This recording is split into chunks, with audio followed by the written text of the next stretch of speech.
up? I got Naskin here with me. This ain't a diss song, but yeah, you know what it is. I'm a cheesehead, y'all niggas cheese whiz. Pittsburgh Steelers, that's nothing. That Super Bowl ring, that's nothing. Pull up in your town when you. What did Marquez maybe show you guys early when you got here? Because he pretty clearly established himself with you guys as it was. If it's the two receiver set, it's Devontae and it's Marquez. Obviously, special teams reps have diminished as well in relation to the other guys. So what did you see and put him in that spot? Yeah, good question. Marquez is obviously he's a receiver in this offense. You know, we do a lot of play pass. He's a guy that can blow the top off of the defense. Very fluid, very fast. He's a guy that can make those plays downfield consistently, and he's shown that, you know, early, obviously when we were doing our OTAs, making big plays down the field. So he's a guy we definitely want in that role, and he's actually developed that. And you could also see him doing a lot of the intermediate routes as well. So he's established himself pretty well, and he's getting a good grasp of the offense and doing some really good things. Have you been, obviously, I think Lazard and Shepard have gotten a lot of talk this camp. What has impressed you most about those guys? Both of those young men, really, really high football IQ, number one. I'd say that's the biggest thing. No stage is too big for either of them. I would also say that as well. Shep, I really love what he brings to the table, just as far as his toughness, his willing to do anything, you know, on the football field to help this team win. And the same thing for Allen as well. You know, Allen can play in many different positions on the field and can function, you know, in this offense in many facets.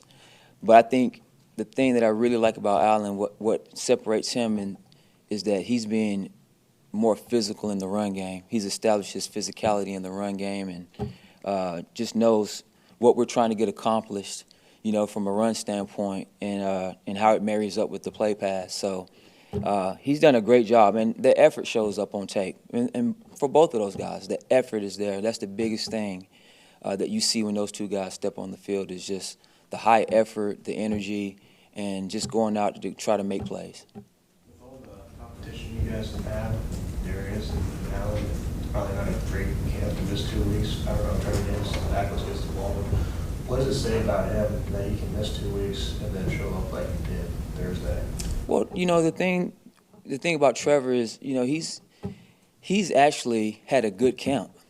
He was doing some really good things in OTAs, and you know, obviously had to set him back when he had the deal in, you know, against the Houston practice. But I think he made a case for himself by the way he came out and made plays. And at the end of the day, that's what it's all about. You know, when your opportunity comes, just going out and making a play, and that's what he did for the most part. He did it on end arounds. He did it in the passing game, and, you know, blocked very well. You know, I just think that he's continually, you know, showing people that it's important to him, and he's going to continue to do well this last game, I think, you know, with the opportunities that's given to him. So he just got to make the most of them, you know, when he's out there. Probably an obvious question here, but I'll ask it anyway. But so, what do you think Devontae gets out of facing Jair basically every play during practice? I beg pardon? What do you think Devontae gets out of facing Jair play after play after play at practice? Jair is a good football player. You know, obviously he's very savvy. You know, knows how to play the corner position very well. I think for Devontae, he wants the best player, the best defensive player that he can go against. You know, he wants to see you know, how Jair's going to play him, and, you know, obviously try to help him get his game better. So I just think he wants to go against the starters, and that way it kind of helps his game. Yep.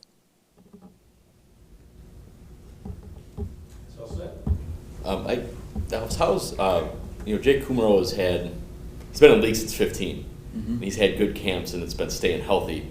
It's been an issue. Obviously, he's new to you. What if he just seems to just get open, has good hands? I mean, as a receiver, what does he do, I guess, that allows him to to be that guy? Because He- measurables, you know what I mean? I know he's Yeah. big, but you would think sometimes he shouldn't be as open as he is, I guess. He's not flashy, and you don't have to be. And at the end of the day, he makes plays. And like you say, he gets open. He's got that knack for getting open.